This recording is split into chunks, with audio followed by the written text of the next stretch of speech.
हमें बहुत खुशी हो रहा है। हमारा 37th एजीएम अभी प्रोग्रेस में, आज का दिन हम लोग 37th एजीएम में बैठे हैं। हमें बहुत खुशी है। हमारा जो मेंबर्स है आज तक 37 ईयर्स में अच्छा सपोर्ट दिया, हम लोग सबका अभिनंदन करता है उसके लिए। और आज का जो एजेंडा है, लास्ट टाइम जो हमारे एसोसिएशन में क्या क्या काम किया उसका बारे में मैं बोलना चाहता है। आप लोग जो अपना काम करने के लिए हमारे पास आदमी कम है, जो अपना कमेटी मेंबर ही बराबर काम पे नहीं आता है, फिर भी हम लोग एसोसिएशन तरह से हमारे जो मेंबर है, बाकी वाला मेंबर का सपोर्ट में हम लोग अच्छे से काम किया। हमको सेटिस्फेक्शन है हमारा काम क्या किया करके। फर्स्ट ऑफ ऑल, हम लोग जब वैट का बहुत तकलीफ था हम लोग को, वो टाइम पे हम लोग बहुत मेहनत किया। हम लोग का एसोसिएशन ने बहुत मेहनत किया। जो हम लोग जो फेडरेशन साथ में या और अपना विदर्भा उन लोग के साथ में मिलके 2-3 बार हम लोग मीटिंग लिया अजीत दादा से, लेकिन रिजल्ट नहीं मिला। हमारा जो बुरा टाइम है रिजल्ट नहीं मिला हम लोग को। वैसे ही हम लोग ये एक्साइज भी हाई को है, उसके हिसाब से हम लोग एक्साइज कमिश्नर से पहला कमिश्नर से भी बात किया। अभी देशमुख साहब ने भी 1-2 मीटिंग लिया, लेकिन हमारा जो एम्बिशन था वो पूरा नहीं हुआ है। उसके बाद में हम लोग घड़ी रिपीटेड हम लोग को जो एप्लीकेशन दिया था, हम लोग को ट्रांसपोर्ट इश्यू था। ट्रांसपोर्ट इश्यू में ऐसा हो गया कि ट्रांसपोर्ट के जो मुद्दा है कि हम लोग के जो ट्रांसपोर्ट करते हैं वो तो बहुत हेवी हम लोग चार्ज करते हैं, 25 रुपये तक चार्ज कर रहा था। अभी इसके लिए हम लोग घड़ी जा रहा था कमिश्नर बाद में नोटिफिकेशन भी इश्यू किया। उसके बाद में हम लोग कमिश्नर के हिसाब से हम लोग गया था, लेकिन हमारे मेंबर का जो तकलीफ है हम लोग को पूरा करने का नहीं हुआ। इसका वजह से हम लोग को वो भी ऐसा ही पेंडिंग है, उसका तो क्लियर नहीं होगा, अभी तक क्लियर नहीं हो गया। एक्चुअली बॉम्बे में है कैसा रहता है, ट्रांसपोर्ट का जो भी है, जो भी पैसा है वो ट्रांसपोर्टर ही भर रहे हैं। अभी हमारा नवी मुंबई में ऐसा हो गया, पहले से वो क्या आउटलेट कम था, वो हिसाब से ट्रांसपोर्टेशन हम लोग के पास भरने का नहीं था। अभी क्या ट्रांसपोर्टेशन भरता था वो लोग। अभी हम लोग को वापस ऐसे सिस्टम हो वही, अभी आउटलेट जाती है, फिर भी हम लोग वो सिस्टम बदली नहीं किया। इसके लिए हम लोग ट्रांसपोर्टर भी बहुत प्रॉब्लम ही किया था। बीच में जो हमारे एक होटल है, सीनियर होटेलियर्स है, उसके ऊपर ऐसा ही था, वो ट्रांसपोर्टर कुछ गलत किया, उसका वजह से उसका जो रिजल्ट है उसको भुगतना पड़ा। अभी हम लोग इसके बारे में क्या करने का हमको खुद को समझ में नहीं आता है। हम लोग एसोसिएशन बाहर से अपने पब्लिक से ये करना चाहते हैं मेंबर से, इसके लिए थोड़ा सपोर्ट करो हम लोग को। कभी भी कुछ हम लोग ऐसा डिसीजन देते हैं, जब भी आप लोग हम लोग को सपोर्ट में आना चाहिए। वो हिसाब से हम लोग आप लोग से बोलते हैं एक्सेस का जो भी इश्यू है, जो अभी आप लोग घर पे बैठ के काम नहीं होता है, घर पे बैठ के काम करने के लिए नहीं होता है, जो हिसाब से हम लोग काम करते हैं वो हिसाब से आप लोग सपोर्ट करेगा, जब भी हमारा काम हो जाएगा। वैसे ही हम लोग नायक साहब ने जब भी अपना जो मिनिस्टर बन गया, वो हिसाब से हम लोग सब कमेटी गया, उधर हम लोग 30-40 आदमी लोग गया, उसको फेलिसिट किया। जो हिसाब से हम लोग निवेदन भी दिया कि नायक साहब को ऐसा ऐसा है, हम लोग ऐसे तो प्रॉब्लम है। उन्होंने बोला मैं जॉइंट मीटिंग लेगा अजीत दादा से और सीएम फडणवीस से, और आप लोग का जो वैट का इश्यू है, लाइसेंस की सही का इश्यू है, वो सॉल्व करके देगा करके कमिटमेंट किया है हम लोग। इसके बाद में लास्ट टाइम भी गया था, इलेक्शन के टाइम पे गया था, वो टाइम पे भी हम लोग का कमिटमेंट किया कि वो हमें मीटिंग लेगा, तुम लोग करके देगा करके बोला है। क्योंकि हम लोग उसका होप्स में जो एसोसिएशन उसके बारे में बहुत बेस में है, जो मेंबर्स को तकलीफ है एसोसिएशन का तकलीफ है। और उसके बाद में वो एफएसएसए का जो हम लोग का ट्रेनिंग कैंप है, 2 दिन ट्रेनिंग कैंप किया, और ट्रेनिंग कैंप पे भी ऐसे हमारे मेंबर्स को बहुत फ़ायदा हो गया है। अभी और भी आगे भी हम लोग कैंप करने वाला है, लेकिन हम लोग का मेंबर्स 40 मेंबर मिनिमम चाहिए। वो लोग सब बराबर आएगा ना हम लोग का मेंबर्स, उसके हिसाब से हम लोग वो कैंप रखेगा। वो लोग सब सपोर्ट करो आप लोग करके हम लोग सबसे निवेदन करता हूँ। वैसे ही पनवेल का जो ड्राई डे का इशू था, हम लोग लास्ट ईयर का एक ड्राई डे इशू था, बड़ा इशू था हम लोग का, जो हिसाब से ड्राई डे 6 दिन का ड्राई डे था उन लोग को। लेकिन वो क्या पुणे का और इधर का दोनों इशू था। लास्ट टाइम मैं भी इसमें एजे में भी बोला था, लेकिन क्या हो गया, वो पुणे के दोनों जन इशू थे, इन लोग को 6 दिन बंद था होटल। लेकिन अपना जो एसोसिएशन में उसका बारे में कोर्ट में फाइट करके जो इसे 2 ही दिन करके दिया। जब ये पनवेल का जो लाइसेंस है, हमारे जो मेंबर है वो लोग खुश हो गए इसके हिसाब से, एसोसिएशन से अच्छा काम किया करके वो लोग सब अपना अभिनंदन किया हमारे एसोसिएशन को। इसके लिए हम लोग उसके सबके लिए सब मेंबर का वो थैंक्स बोलते हैं। वैसे ही सी फॉर्म का था, वो जो कमीशन से ये कह रहा था, सी फॉर्म के डिस्ट्रिक्ट ये तकलीफ होता था जो लॉजिंग वालों को। उसमें कैसे रहता है, सी फॉर्म बोलेगा तो जो बोरिंग का कस्टमर रहता है उसको ऑनलाइन में भी सबमिट करना पड़ता है, और हार्ड कॉपी एक सेक्शन में देना पड़ता है, एक तो अपना पुलिस कमिश्नर ऑफिस में देना पड़ता है। ये इसके लिए हम लोग लास्ट टाइम कमिश्नर को मिला, कमिश्नर से बोला देखो ऐसे ऐसे हमारा दिक्कत है, और उसके बाद में क्राइम डीसीपी उनको भी मिला। उन्होंने बोला कि नहीं, हम लोग उसको ईजीएस्ट मेथड है, आप लोग खाली उसमें ऑनलाइन में सबमिशन करो और बाकी का काम हम लोग करेगा, हार्ड कॉपी को नहीं देने का जरूरत नहीं करके हम लोग कमिटमेंट किया।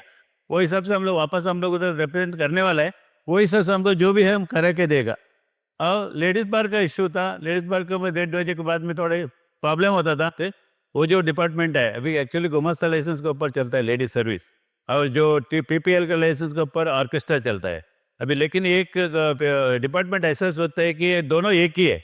अभी इसके लिए हम लोग ये करना चाहते हैं, डिपार्टमेंट क्लैरिफिकेशन देना चाहता है डिपार्टमेंट को, जो 930 तक जो है वो गुमास्ता एक्ट में है, वो इसमें अपना पीपीएल में नहीं है। इसके लिए आप लोग उसको ये मत करो, उसको मिसअप करो मत। और जो है हम लोग का गुमास्ता का जो 2023 का जो जीआर है, शॉप एंड एस्टेब्लिशमेंट का जो जीआर है अपना का, इसका लेबर लॉ है, उसमें तो क्लियर कट मेंशन किया है लेडीज 24 आवर्स काम कर सकते हैं। और सर्टेन कंडीशन डाला है उन लोग को, कंडीशन को फुलफिल करेगा तो लेडीज को 24 आवर्स काम करने के लिए कोई दिक्कत नहीं है। इतना तो क्लियरिटी है उसमें। जो ऑर्केस्ट्रा बार है उन लोग को 1:30 बजे तक परमिशन है ऑर्केस्ट्रा के लिए, वो 1:30 बजे तक चला सकता है, उसको कोई इश्यू नहीं है। जो हमारा हाईकोर्ट का ऑनरेबल हाईकोर्ट का हमारे पास ऑर्डर है उसके बारे में। और ये भी मैं क्लियर करना चाहता हूँ, जो अपना डिपार्टमेंट जो भी डिपार्टमेंट एक्शन ले रहे हैं उसके अगेंस्ट ये कमिटमेंट करना चाहता हूँ। जो ये जो हम लोग ऑर्डर है जो हम लोग 2014 में लिया, 2017 में लिया था, 17 में क्या 14 में कुछ लिया था, वो टाइम पे से हम लोग कोई भी अपने कोई ऐसे दिक्कत नहीं है। अभी वापस अपने डिपार्टमेंट से दिक्कत आ रहा है, इसके लिए हम लोग उन लोग समझाना चाहते हैं ये मत करो, क्योंकि कंटेम्प्ट का कोर्ट होएगा तुम लोग को। एक अपने जो चलता है उसमें जो भी आगे पीछे हो गए उसके ऊपर एक्शन ले लो, हमारा कोई दिक्कत नहीं उसके लिए। और जो नहीं चलते रहता है ये कानून के हिसाब से जो चलाता है उसको चलने दो, यही हिसाब से हम लोग गवर्नमेंट से भी एग्री करता है। और हमारे मेंबर लोग को भी यही बोलना चाहते हैं हम लोग, जो भी तुम लोग कानून से धंधा करो, किसको भी कुछ देने की जरूरत नहीं है। तुम लोग देते पैसे देते, करप्शन बढ़ते जा रहा है इधर, बाकी का धंधे वालों को तकलीफ हो रहा है, ये हमारा कहना है तुम लोग से। वैसे ही अभी जो सीपम के बारे में बताया अभी, और इलीगल आउटलेट है लिकर्स, अभी इलीगल तो बहुत चलता है इधर, इलीगल को कोई ये नहीं। कोविड के बाद में जो भी है हर एक इसमें स्लम एरिया में पूरा इलीगल दारू मिलता है। इधर ड्राई डे होने दो या इलेक्शन का ड्राई डे होने दो, हर एक दिन में दारू मिलता है उधर। हम लोग को इधर आता है लाइसेंस है, हमारे पास दिक्कत हो रहा है, कल कुछ एक्शन हो जाएगा तो हमारे लाइसेंस के ऊपर एक्शन हो रहा है। और इसके लिए हम लोग डरते हैं कि लाइसेंस के ऊपर एक्शन होगा तो वो भी फाइन्स है। इसका ऐसा नहीं होना चाहिए। हम लोग इसके लिए गवर्नमेंट से यही रिक्वेस्ट है, जो इलीगल जितना भी चलता है उसको जरा कंट्रोल में करो। और हमारा पीस है साल भर 15% तुम लोग बढ़ा रहे, उसको कोई सीमा नहीं है। वो हिसाब से हम लोग के ऊपर भी ज़रा ध्यान देते हो। जो लाइसेंस ही कैसा रहता है, अभी बीच में रेट बढ़ गया, लिकर का रेट बढ़ गया, लिकर रेट 10% 100% बढ़ गया, 100 रुपये एक निप के वजह 100 रुपये बढ़ गया। हम लोग कहाँ से उसको फिलअप करेगा? जो नॉर्मल कस्टमर है वो कभी उसके ऊपर एक बैर नहीं कर सकते, वही सब हम लोग को रेट बढ़ाया। अभी कैसा हम लोग ये करेगा उसका बारे में? इसके बारे में सब एसोसिएशन हम लोग इसके बारे में ये कर रहे हैं, लेकिन लिकर का रेट बढ़ा हम लोग को वही कुछ नहीं कर सकते। और यही कर सकते हैं हमारे जो दूसरा एक्सपेंस है उसका बारे में जो कंट्रोल कर सकते हैं वो हम लोग कंट्रोल कर सकते हैं। और जो अपना इसका म्यूनसिपलिटी में लास्ट टाइम इसका नोटिस है अपना कि ये चारकोल का बारे में, जब कोल के बारे में भी हम लोग म्यूनसिपलिटी में रिप्रेजेंट किया। और इस तरह से प्लास्टिक कंटेनर का उसके बारे में भी किया। हम लोग जरूर ऑप्शन दे दो कंटेनर का, तो दूसरा कुछ दे दो कि एक्शन मत ले लो जब तक जो हम लोग उसको कुछ सब्सिडी नहीं देता है, जब तक हम लोग के ऊपर एक्शन नहीं दे दो करके गवर्नमेंट को भी अपना म्यूनसिपलिटी को भी निवेदन दिया है। उसने कमीशन में हम लोग अभी तक उसको स्टे करके रखा है, अभी तक तो कोई हम लोग को तकलीफ नहीं है। और प्लास्टिक तैली हम लोग कंप्लीट बैन करना चाहिए, बैन किया भी हम लोग, कोई यूज़ नहीं कर सकते। और दूसरा चारकोल के बारे में जो गवर्नमेंट से नोटिफिकेशन है वो क्या पोल्यूशन कंट्रोल बोर्ड का नोटिफिकेशन सबको है, सब होटेलियर को, लेकिन होटेलियर में उतना तो पोल्यूशन नहीं है। फिर भी क्या होता है, हम लोग को जो जनरल रूल्स के ऊपर हम लोग को फॉलो करना पड़ता है। इसके लिए हम लोग सबसे निवेदन है, तुम लोग जो इसका अपना कोयला भट्टी कम करके इसका अपना जो गैस भट्टी चालू करो। और जो भी है इसमें चारकोल लिखा नहीं, चारकोल के हिसाब से हम लोग एप्लीकेशन भी दिया है कमिश्नर साहब को, अभी उन लोग का रिप्लाई नहीं है अभी तक, उसका क्या करके देखना पड़ेगा। अभी उसके बाद में जो बोर्ड के बारे में हम लोग बहुत कुछ बोला। बोर्ड के बारे में जो अपना जो प्रोडक्ट है हम लोग डिस्प्ले कर रहे हैं, उसके लिए हम लोग को कोई प्रोविजन नहीं, क्योंकि हम लोग को डिस्प्ले करने के बाद विदाउट बोर्ड हम लोग कोई धंधा नहीं करता है। हमारा प्रोडक्ट क्या करके उन लोग को पता नहीं पड़ता पब्लिक को। इसके लिए हम लोग सोचते हैं शॉप एक्ट में हमको ऐसा है कि हमारा प्रोडक्ट हमको डिस्प्ले करने का अथॉरिटी है, उसको भी गवर्नमेंट ने जो इसको लॉ अमेंडमेंट किया कि उसको लाइसेंस मांगता है। लाइसेंस वो भी स्क्वायर इंच के लिए रेट रखा है, अभी अपने को इतना तकलीफ है उसमें हम लोग कुछ नहीं करते। इवन आर वाला भी उसके बारे में किया है और अपना अपना नवी में भी उसके बारे में बहुत ये करे क्या कर रहे।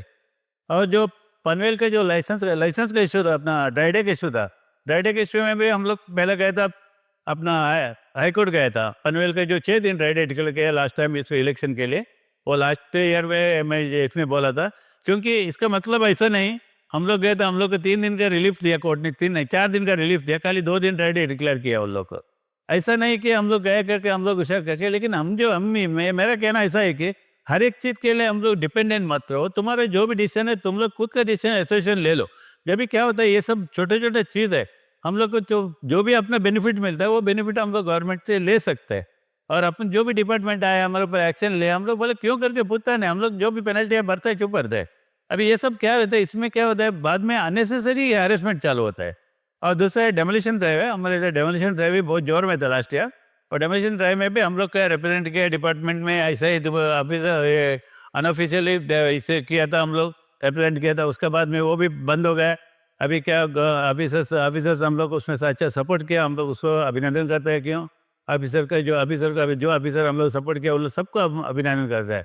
और जो वेदर शेड का इशू है, वेदर शेड में भी ऐसे, वेदर शेड में जो बहुत दिन से पेंडिंग था, 2004 में म्यूनसिपालिटी में अमेंड करके लिया था वेदर शेड का। लेकिन बीच में कमिश्नर, तो नए कमिश्नर साहब आया था, वो टाइम पे उसको मिसयूज करते करके उसको हेल्ड अप किया था। उसके बाद में ये बार हम लोग जाके कमिश्नर से बात किए, हमारे एक सहयोगी है थाना वाला, उनके साथ में जाके अपना डिप्टी कमिश्नर से बात करके उन्होंने कि उसको साइन ग्रांट करके दे दिया। अभी हमारा नवी मुंबई में जो अपना जो वेदर शेड का परमिशन के लिए कोई दिक्कत नहीं, आप लोग टाइमली जाके उसका जो भी पैसा भर के आप लोग वेदर शेड का परमिशन ले सकते हैं। ये हमारा एसोसिएशन की तरफ से वो अच्छा काम हुआ। और उसके बाद में जो लाइसेंस का जो अभी तकलीफ है, अपना जो ट्रेड लाइसेंस का जो तकलीफ है, तो ट्रेड लाइसेंस का जो भी तकलीफ है, ट्रेड लाइसेंस का रिन्यूअल का भी तकलीफ है। अगर कोई बोला इतना पैसा मांगता है, उतना पैसा मांगता है, ये एनओसी मांगता है, वो एनओसी मांगता है, ये सब कर रहे हैं, लेकिन कोई सामने नहीं आता। हम लोग को बात करेगा कैसा, किधर से भी डिपार्टमेंट के कहने का तुम लोग को जो कंप्लेंट है जब भी बात कर सकते हैं। कोई कंप्लेंट नहीं देते, कंप्लेंट नहीं तो हम लोग क्या बताए। एक्चुअली ट्रेड लाइसेंस के लिए एक ही 3 ही लाइसेंस है, प्रॉपर्टी टैक्स और पानी का बिल क्लियर करो, तुम्हारा ट्रेड लाइसेंस रिन्यूअल आएगा। ये मेडिकल सब है ना, हेल्थ लाइसेंस के लिए, हेल्थ लाइसेंस के FSS का लाइसेंस है, उसके लिए ये पूरा प्रोसीजर करता है। खाली ट्रेड लाइसेंस के लिए प्रोसीजर की जरूरत नहीं। म्यूनसिपलिटी का जो है, अब तुम्हारी शॉप है करके उसका प्रोसीजर है, वो हिसाब से हम लोग चलता है। लेकिन ये जो FSS का लाइसेंस है उसमें पूरा कंडीशन आता है, मेडिकल सब आ जाता है। ये डबल पॉलिसी क्यों करता है ये म्यूनसिपलिटी? इसके लिए हम लोग यही करना चाहते हैं। हमारे जो मेंबर्स है, हमारे जो कंप्लेंट जब तक नहीं आता है, जब तक हम लोग एक्शन नहीं ले सकते। इसके लिए हम सबसे निवेदन है, जो भी तुम लोग का तकलीफ है वो हम लोग को आके बता दो और हम लोग इसके बारे में कार्रवाई करो। और एसोसिएशन बोलेगा तो आप लोग का जो आप लोग का संस्था है, आप लोग के लिए काम करता है। और दूसरा जो है, अपने वैट के लिए लास्ट टाइम बंद कॉल किया हम लोग। बंद कॉल करने के टाइम पे पूरा महाराष्ट्र में बंद कॉल किया, उसका हम लोग सपोर्ट किया, उसके 2-3 मीटिंग किया हम लोग, अच्छा सक्सेस हुआ मीटिंग। और हम लोग ये सोचता है कि गवर्नमेंट इस सब बारे हम लोग होटल वाला का कोई भी चिंता नहीं करता है। जैसे हिसाब से हम लोग खाली रोड में आता है, रोड में आएगा तो हम लोग क्या पब्लिक को फूड प्रोवाइड कर रहे हैं। जितना दिन हम लोग जो बाकी डिपार्टमेंट करते हैं वैसा हम लोग रोड में नहीं आके बैठ सकते, क्योंकि हम लोग पब्लिक डिपेंडेंट इंडस्ट्री है। क्योंकि बहुत लोग अब महाराष्ट्र में ऐसा है, बाहर ही खाना खाने वाला है, तो घर पे नहीं, होटल में खाने वाला है, घर पे खाना नहीं खाने वाला है। इस वजह से हम लोग उसको इतना एक्शन भी नहीं लेते हैं। ये गवर्नमेंट सोचना चाहिए, जो हम लोग जो भी रिप्रेजेंट करता है, जो भी तकलीफ रहता है, हम लोग गवर्नमेंट से बोलता है ऐसे ऐसे तकलीफ है, उसके लिए वो लोग अपने से पूछा भी कर हम लोग को सपोर्ट करना चाहिए। ये अपना गवर्नमेंट से निवेदन है। अजित पवार के बाद एक दिन अपने गए थे, नवी मुंबई कल गया था, वो अजित पवार साहब से अपॉइंटमेंट लिया था हम लोग। अजित पवार साहब ने मिला नहीं था, बाद में उसका लड़के को बेटा पार्थ पवार से भी हम लोग अपॉइंटमेंट दिया था। पार्थ पवार ने हम लोग अच्छे बोला, हम लोग बोलते हैं साहब को बोलता है उसके बारे में करके बोला है। लेकिन अभी तक तो हम लोग को उसके बारे में कोई अपना वैट के बारे में कोई अपने को रिजल्ट नहीं मिला। और जो अपना एक्साइज का नया रूल्स आया, जो अपना ऑनलाइन पेमेंट इसका अपना बुक सबमिट करें, उसके बारे में हम लोग ट्रेनिंग का लगा दिया। एससीएम ट्रेनिंग कैंप है, उसका प्रमोद जो केदार करके उनको अपने को अच्छा सपोर्ट किया एक्साइज डिपार्टमेंट, वो हिसाब से हम लोग काम किया था।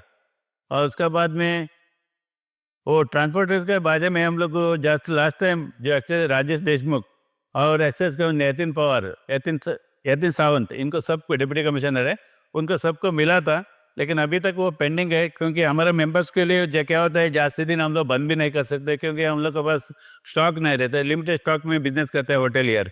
इसके पास स्टॉक रहेगा तो हम लोग लंबा लंबा साइड ये कर सकते हैं, लेकिन अपने का ऐसा नहीं। वो जो शॉर्ट टर्म में हम लोग क्लियर करना पड़ता है। ढाबा का बोल दिया, ढाबा के बारे में भी अभी लेके अभी रिसेंटली पनवेल में भी बहुत प्रॉब्लम चल रहा है। इसके बाद अभी भी 10 दिन पहले भी उन लोग को लेटर दे दिया, उन लोग को जो भी ढाबा का एक्शन है उसके ऊपर सबको लिख लिया, CM है, डिप्टी CM है, सबको लिख लिया। जो एक्शन होता है हम लोग का अच्छा है, होटल इंडस्ट्री के लिए अच्छा है, सभी एसोसिएशन इसके लिए काबिल होने का, सब लोग ऐसा करेगा तो एक ना एक दिन ये लिकर जो इलीगल लिकर है वो बंद हो जाएगा। इसमें हमारा थोड़ा कुछ बिजनेस बढ़ जाएगा, ये हमारा निवेदन है सबसे। पनवेल में जो इश्यू था, पनवेल में 2 लाइसेंस था, अभी नवी में जो ट्रेड लाइसेंस है नॉर्मल है, और पनवेल में हेल्थ लाइसेंस इश्यू करते हैं, ड्यूअल लाइसेंस इश्यू था। उसके लिए PMC से जाके हमारा डेलीगेशन उधर जाके उधर बात किया, और उससे उन्होंने भी उसके बारे में हम लोग सोचते हैं उसके बारे में करके देते हैं करके बोला है। और बीच में उधर फायर का भी बहुत इश्यू था पनवेल में, वो ग्रामीण ये अपना ग्राम पंचायत से देके ये अपना नगर परिषद से होके अपना महानगर पालिका हो गए, वो टाइम पे बहुत इश्यू था, वो भी क्लियर करके लिया। और बीच में तो नगर पालिका से महानगर हो गया, जो एक्सेस फीस का डिफरेंस आया था उसको भी हम लोग एसोसिएशन देकर भी अपने कोर्ट से चैलेंज किया था, वो भी उन लोग का क्लियर हो गया। हमारे इधर अभी पड़ा है 5.5 लाख रुपए, हम लोग का जो लाइसेंस का डिफरेंस फीस है हम लोग का 5.5 पहले से पड़ा है। वो जो 2014 से हम लोग का जो पेंडिंग है केस, उसके बारे में अभी आगे हम बता देगा। अभी तक तो हम लोग को कोई उसका नोटिफिकेशन या वगैरह कुछ नहीं आया था। और बीच में जो कोविड का टाइम पे जो हम लोग का आधा फीस भर के लाइसेंस चालू था, जो आधा फीस से चालू था, जब वो इसमें कैसा था, ताना वाला और अपना विरार वसाई वाला वो लोग, और अपना वासी के 2-3 लाइसेंस ही है, वो लोग का क्या होता है लाइसेंस रिन्यूअल पेंडिंग है, क्योंकि वो अभी तक नहीं भरा, उसके बारे में कोई डिसीजन नहीं आया। जैसा डिसीजन आएगा मैं हमारे मेंबर को इंटीमेशन देता है। ताना वाला तो कोई नहीं भरा, ताना वाला का लाइसेंस रिन्यूअल के भी मिला किस किस का, इसके लिए बोलता है कि अभी हम लोग यूनिटी रहेगा तो वो पूरा कर सकता है। हमारे इधर लाइसेंस दिन से पहले ही जाके बढ़ जाता है, इसके लिए हम लोग हमारे एक्शन ले नहीं सकते। अभी नेक्स्ट आने वाला है 31 को नोटिफिकेशन आएगा नया लाइसेंस का। इससे हम लोग सब लाइसेंसी से निवेदन है कि तुम लोग ये कम से कम 10 दिन रुको, तुम लोग जो अपना एसोसिएशन से पूछो, जो भी रिन्यूअल करने से पहले तुम एसोसिएशन से पूछो, और वो एसोसिएशन क्या कर सकता है पहले उसके बारे में सोचो। एसोसिएशन काम करेगा जब भी तुम लोग उसके बीच में जाके लाइसेंस फीस भरो मत, कोई तुम्हारा लाइसेंस कैंसिल होने वाला नहीं है। 31 मार्च तक टाइम है तुम लोग को, और एक 10 दिन मांगता तो एक्सटेंशन करके मिल सकता है। तुम लोग नहीं भरेगा तो गवर्नमेंट को पैसा मांगता है, गवर्नमेंट आप लोग को 10 दिन एक्सटेंशन करके देगा। तुम लोग उससे पहले जाके भरेगा तो हम लोग को कानून से कार्रवाई करने को नहीं होता है, कानून से जाने के लिए भी नहीं होता है, और गवर्नमेंट को जो क्वेश्चन रेज करता है वो ये करने का नहीं होता है। अभी ये बार ऐसा कवर है कि 10 से 15 से 20% बढ़ने वाला है लाइसेंस फीस, लेकिन अभी तक तो कोई नोटिफिकेशन है, कोई इश्यू नहीं था। अभी 31 को आने वाला है, इसका बारे में कैसा आता है हम लोग कोर्ट में जाने के लिए तैयारी करके रखा है। वो आप लोग का जो सपोर्ट में हम लोग कोर्ट में जाने को तैयार है। और दूसरा जो है, और हमारे एसोसिएशन में इतना दिन से अच्छे से काम कर रहे हैं, मेंबरशिप का अच्छा सपोर्ट है। अभी हमारे पास 1 करोड़ के ऊपर कलेक्शन है, 1 करोड़ के ऊपर है अभी टोटल कलेक्शन है। हमारा जो ऑफिस का जो मुद्दा है अभी हम लोग उसको आगे बढ़ा रहे हैं। हम लोग को जो भी है हम लोग कितना 2-3 जगह देकर बराबर जमाना है हम लोग को, और इसके लिए हम लोग ये सोचता है कि हमको एसोसिएशन के लिए फिर काम करने के लिए थोड़ा टाइम दे दो।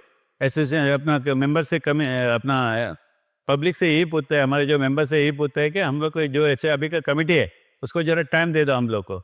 बाद में जैसा मेंबर डिसाइड करेगा वैसे एसोसिएशन काम करेगा, वो हिसाब से हम लोग इसके लिए बद्ध है। बहुत इसमें टेंशन से बोलना चाहता हूँ मैं कि एक्चुअली बहुत दिल से बहुत बुरा लगता है बोलने के लिए। हमारा इतना बड़ा एसोसिएशन, कम से कम 500-600 मेंबर है हमारे इधर, खाली एसोसिएशन के लिए हमारा 5 आदमी काम करता है। ये तो बहुत दुख की बात है, क्योंकि हम लोग इतना काम करते हैं, आप लोग को तो देखते हैं अपना काम कैसे करते हैं करके। इतना काम करने के बावजूद भी हमारे इधर हमको कोई अपने को रेस्ट नहीं, जो काम करते हैं उस काम करते रहते हैं, नहीं काम करते हैं तो वो अलग ही काम करता नहीं। अभी जो हमारे इधर हर्षद करके एसोसिएट है, वो इतना काम करता है कि हम लोग को उसको बात करने के लिए हमको टेंशन होता है, क्या बात करना है। अकेला आदमी का पूरा एसोसिएशन में काम करके पूरा काम करके देता है, उसके लिए हम दिल से हम उसको ये करते थे, मेरा धन्यवाद देता है, क्योंकि ये काम कोई नहीं कर सकता है, ऐसे अकेला काम करता है। हम लोग इसमें हम लोग सपोर्ट करते हैं, लेकिन उस तरह जैसे कोई काम नहीं करता है हम लोग इस तरह से। यही सब था। अभी लास्ट टाइम इसका झंडे साहब का एक्सीडेंट भी हो गया था, अभी वो भी बाहर है। अभी एजीएम का पूरा लोड उसके ऊपर गिरा है। अभी फिर भी वो काम अच्छे से करता है, अच्छे से हम लोग हैंडल करते हैं। इसके लिए हम लोग उसको पूरा दिल से, हम लोग एसोसिएशन, पूरा एसोसिएशन की तरफ से उसको धन्यवाद देना चाहते हैं। Thank you all of us.